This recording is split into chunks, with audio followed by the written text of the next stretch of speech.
Assalamualaikum, hello everyone. Into this, my name is Pasha Afiatul Rahmania, class Ninha, number absent 20.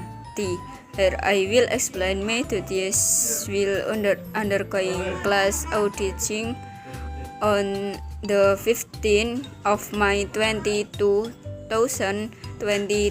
which is located in Purwodadi, Pasuruan. Let's take a good look at it. Introduction. The background of class outing activities is tourist activities carried out with the aim of encouraging and accumulating student knowledge. Learning at school is not the only provision for students to plunge into the community after completing their studies later. One alternative that needs to be understood is to seek and go directly into the midst of community activities that have correlation with the knowledge that the student is currently studying.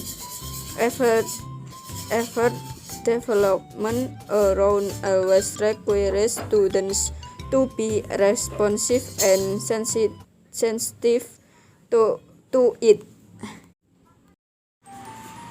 Pertama, yaitu mapel agama. Masjid Muhammad Cengho Pandaan adalah salah satu kebanggaan masyarakat Pandaan, bertumpu pada bangunan eksotis masjid yang berdiri kokoh di jantung kota Pandaan. Masjid Muhammad Cengho dibangun di 3 kota besar Indonesia, yaitu Palembang, Surabaya, dan Pasuruan. Namun masih banyak masyarakat yang belum memahami latar belakang dan arti penting pembangunan masjid tersebut. Cengho terlahir sekitar tahun 1371 Masehi di provinsi Yunnan sebelah barat daya Cina. Nama kecilnya adalah Ma Ho, yang tumbuh dan dibesarkan dalam sebuah keluarga muslim.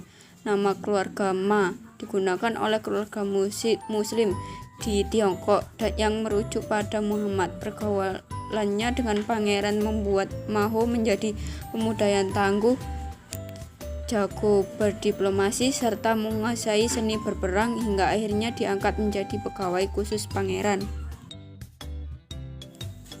Tahun 1405 Masehi, Cengho, pemilik nama asli Yang He, diperintahkan Kaisar dinasti Ming untuk berlayar mengarungi samudra menuju negara-negara di luar horizon.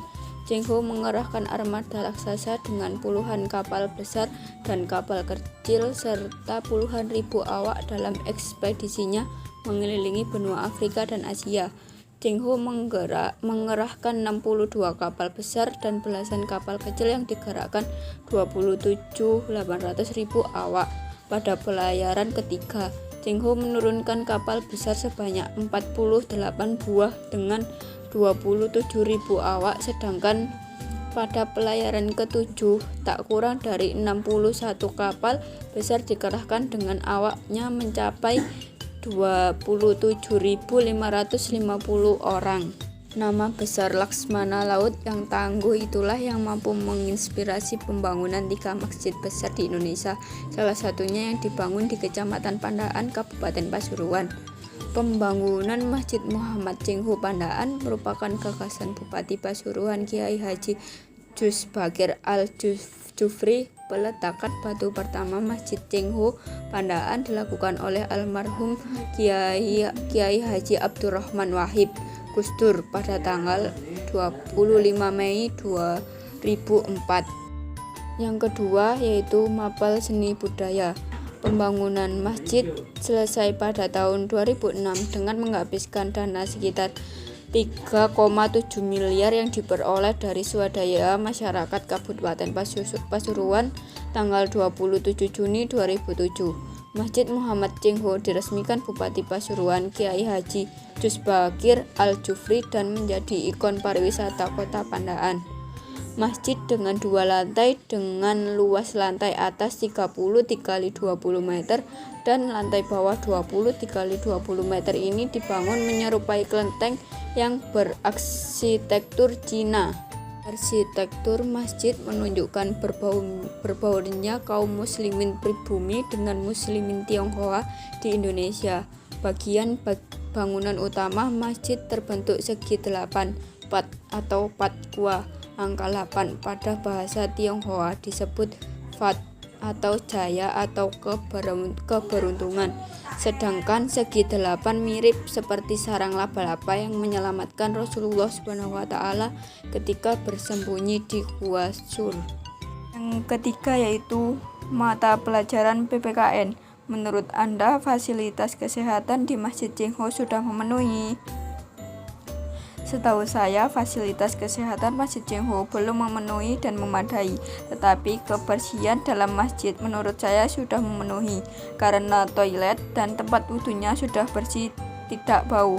Pegawai kebersihannya selalu memperhatikan kebersihan dalam masjid dan selalu mengepel lantai meskipun lantai sudah bersih.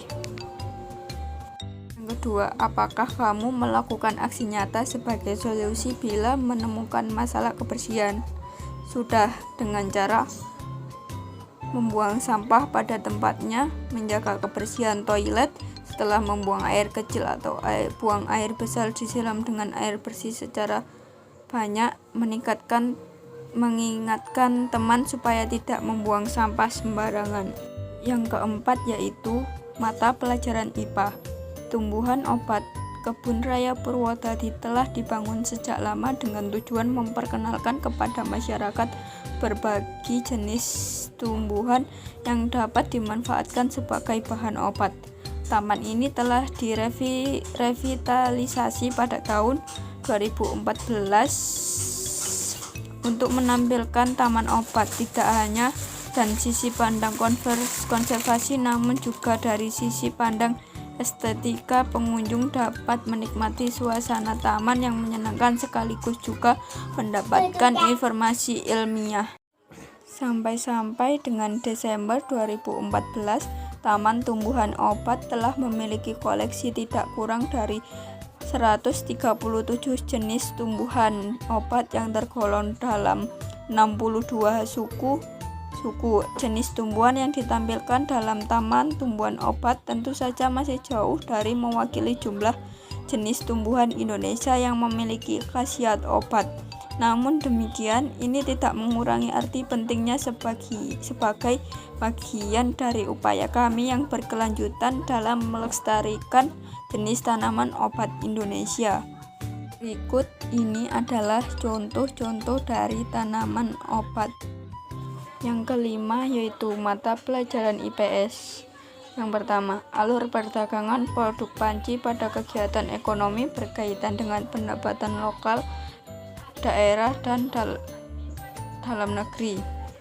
Adanya wisata panci dapat meningkatkan pendapatan lokal negeri. Kedua yaitu hubungan antara industri panci dengan ekonomi kreatif.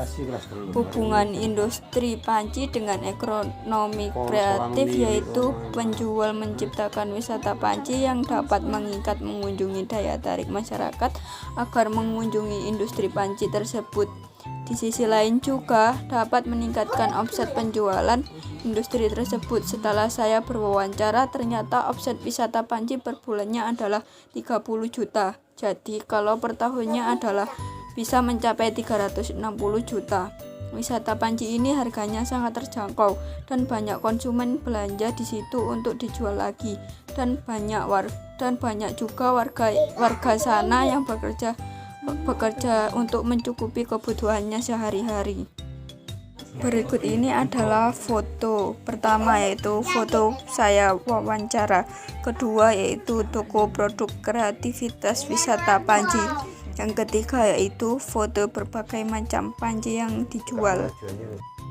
Yang keenam yaitu mapel prakarya. Upaya apa yang dilakukan home industri wisata panci untuk meningkatkan omset penjualan? Cara meningkatkan omset penjualan wisata panci. Pertama yaitu Cari tahu keunggulan produk tersebut. 2. Sasar target pasar yang spesifik. 3. Lakukan promo berbatas waktu. 4. Jangkau lebih banyak pasar dengan digital marketing. 5. Berikan layanan terbaik. 6. Kelola hubungan baik dengan pelanggan. Sing terakhir yaiku panutup. Kegiatan sinau ing njaba sekolah bareng kanca-kanca wis kalaksana kanthi becik. Sakwise sinau ing njaba sekolah bareng kanca-kanca, akeh bab sing iso disinaoni kanthi langsung. Kita para siswa nduweni wawasan kang tambah jembar, ora mung weruh lewat TV utawa lewat internet, weruh sing nyatani.